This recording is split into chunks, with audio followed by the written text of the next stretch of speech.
welcome back to episode 2 of this Borderlands Let's Play Lost Frontier series thingy. As you can see, the farm has definitely increased and it is now maxed out to the end. We definitely have to do a harvest at some point.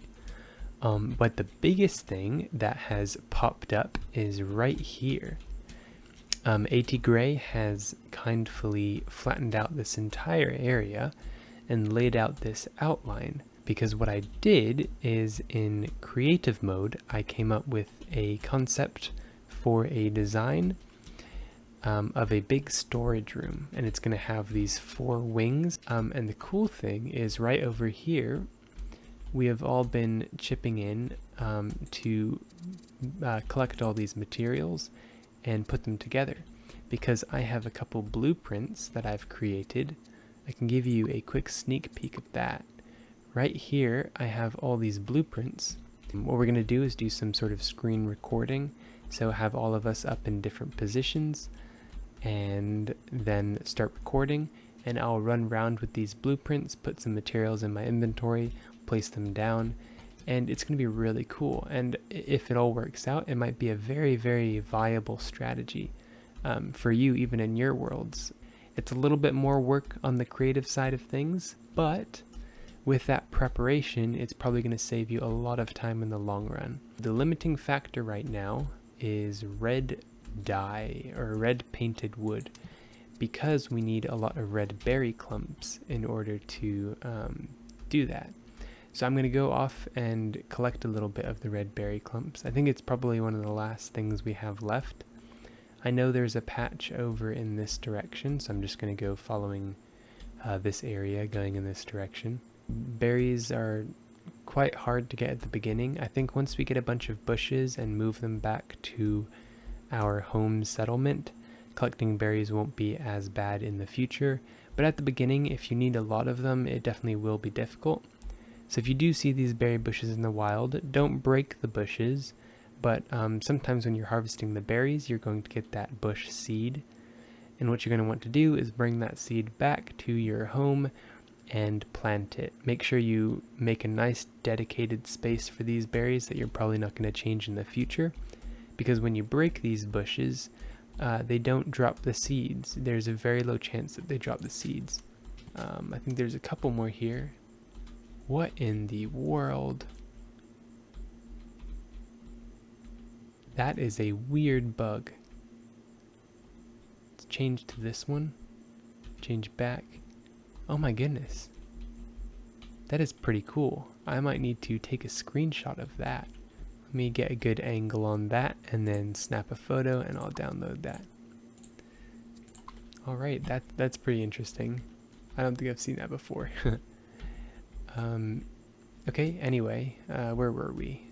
Are there any more? Yes, there are. Cool. But yeah, we need something like 376 or something berries, and we have like not even 200 yet, I think. So it may take us a little bit of time in order to get all these berries, but once we have them, we should be able to get started on actually building this building, and I think it's going to look really cool. And it will have a different sort of level of satisfaction when you build something in Lost Frontier versus in the creative mode, because you've worked for every single one of those blocks that's been placed down. So yeah, I'm looking forward to it being built, and I hope you are too.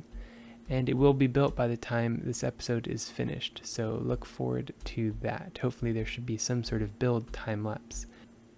Ooh, look, there is another berry bush down here. Let me grab that real quick. And then there should be, yes, we have some yellow too. We don't need yellow painted wood for the build, but it's always good to just pick up whatever berries you can, because you never know. In the future, you might need a lot of it, and it'll be nice to already have some available. The other really cool thing about living down in this valley is when this building is built, we're going to be able to see it from a height and see the roof and everything, and I honestly think it's going to look really, really cool. Because typically, since you can't fly, most buildings you would see from ground level, right? So you'd be down here looking up at the building. which is cool and all, but this valley sort of gives us another perspective for looking back at our base. Another cool thing is there will be a door on each side of this wing. So if we're coming from this direction, we'll be able to run into our thing. If we're coming from that direction, we can run inside, and same with this and that direction. We have a couple of red berry bushes being grown here, so let's collect those. And our yield was 25. So as you can see, it's a pretty slow process. It'll take quite a while for those ones over there to grow back. And unfortunately, from all of those berry bushes, we didn't get any seeds, which is quite unlucky. So there we go. We are at 200 or 198, and we need 300 something. So a little bit longer to go on that. All right, I think I'm going to do a harvesting session. So I'll run down this column, pick up everything, and then replant.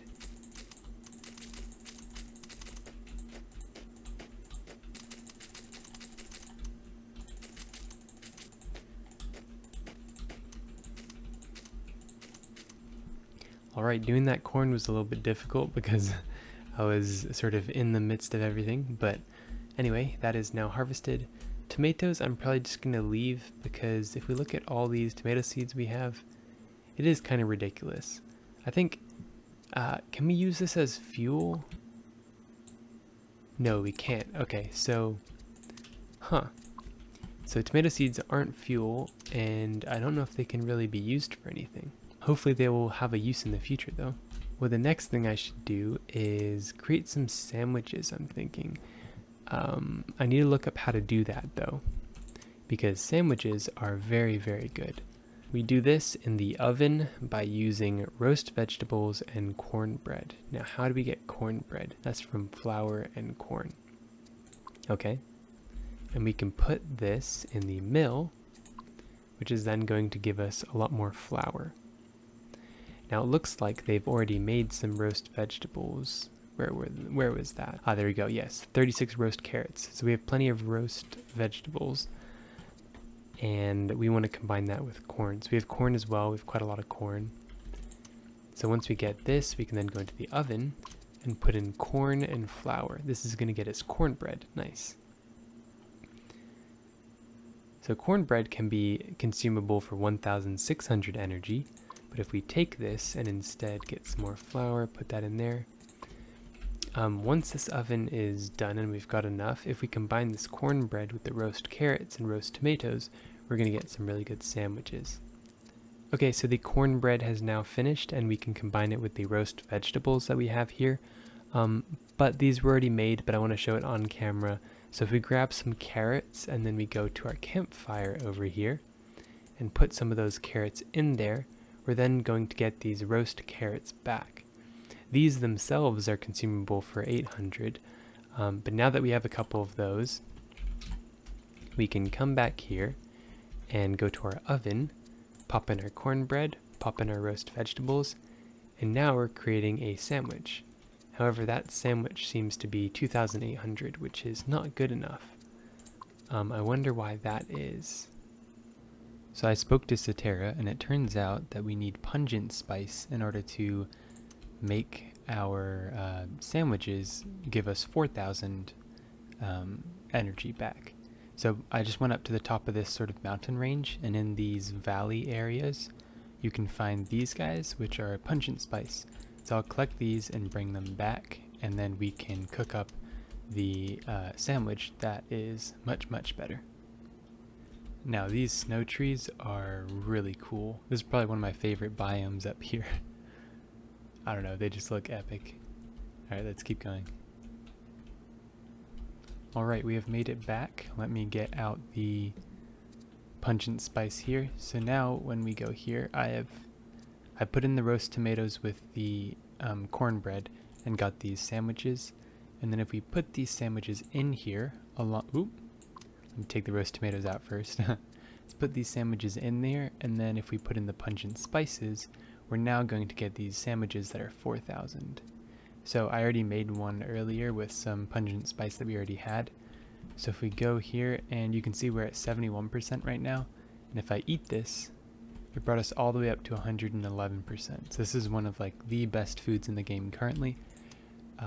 So if you have the means to mass produce it, it'll definitely be very, very nice. Now, while this is cooking, there is one thing I want to do over here in preparation for the main build, and that is to lay down the exact shape of this outline. This is just a quick outline that Atgrey put together based on my dimensions I gave him, but I'd like to put down the actual proper first layer because that'll help a lot with figuring out where to place the blueprints when we decide to set the build going. Okay, I think we're going to need quite a few hundred of the dark wood, so some of this stuff, and then also a bunch of stone.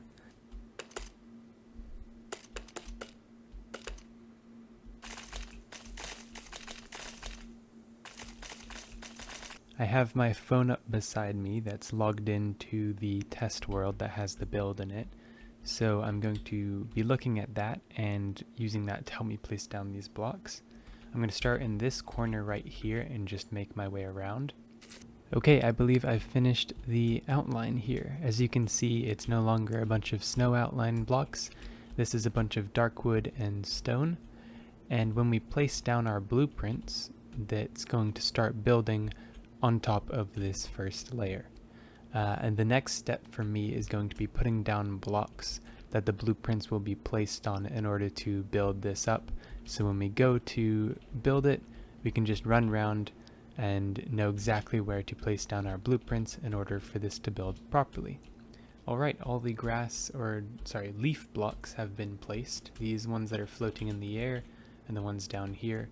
This is where we're going to be placing down the blueprints, and it will build up on top of this one layer platform and construct the main building. There are a couple blueprints that will need to be placed somewhere in the middle here for the middle part of the roof, but it'll be much easier to just place those once the other parts have been constructed, rather than trying to find out the exact block it needs to be placed in midair. So yeah, the next clip you'll see is this build being built and time-lapsed, so hopefully that looks good.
The blueprints have finished, and this is the final result. I can take a visit into my creative world to sort of show you a little bit of the behind the scenes of how we put this together. But yeah, a lot of resource gathering, and then the placing of the blueprints was actually quite easy. We just went around, placed them down, and it would just automatically pull from our inventories. And if we were short, we could go back to the chests, grab some more materials, bring it back, and just refill those blueprints. And when they were done, they just disappeared. So this is the inside of it. I think it looks pretty cool here. So yeah, we have the 4 wings like I mentioned before.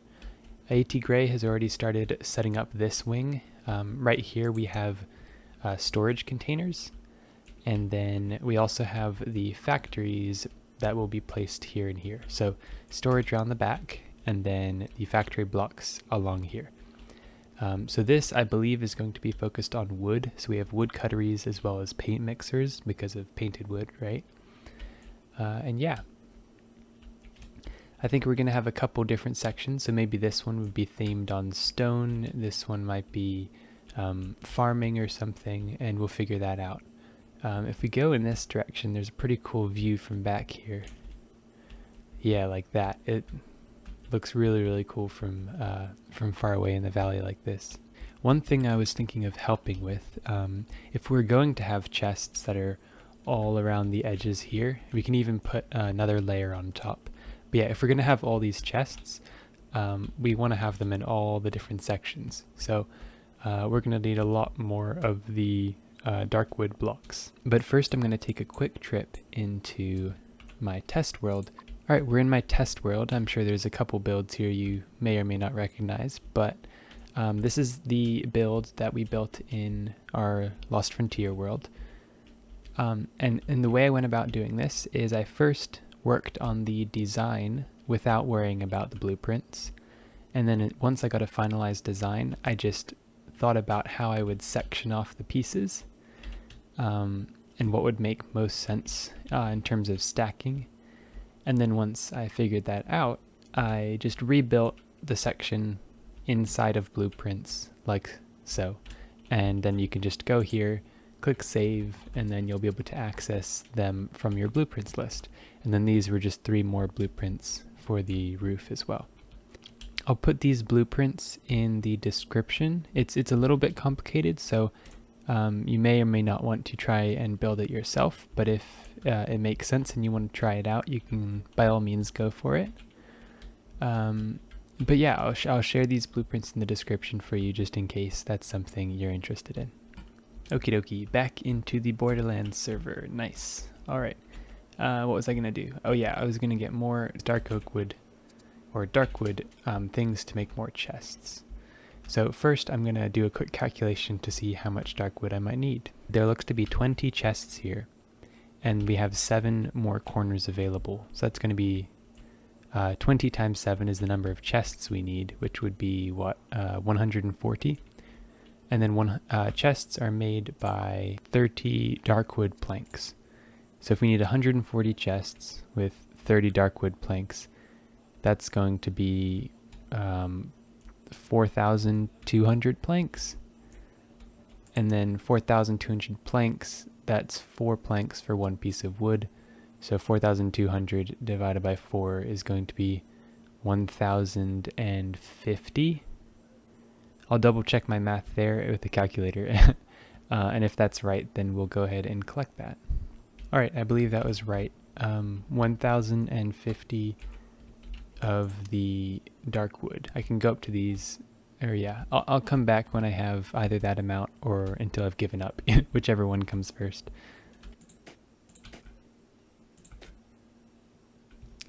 Alright, there we go. That is the last of the chests. We now have these dark wood chests, 2 layers of them, so 20 of them, and we have it in all of the corners here. So hopefully the next step is going to be moving all of our factory blocks and putting them in this same area, and then we'll be able to use all of this to store all of our materials, which would be very, very nice for us in the future when we want to do more of these big builds or more big projects.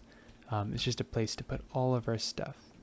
That is going to do it for me in this episode. A lot of time was spent designing this, collecting all the materials, building it. Everything associated with this took a really, really long time. So if you did watch to the end, I'm very, very thankful for that. And I hope you genuinely enjoyed watching this video. I'll catch you in the next episode.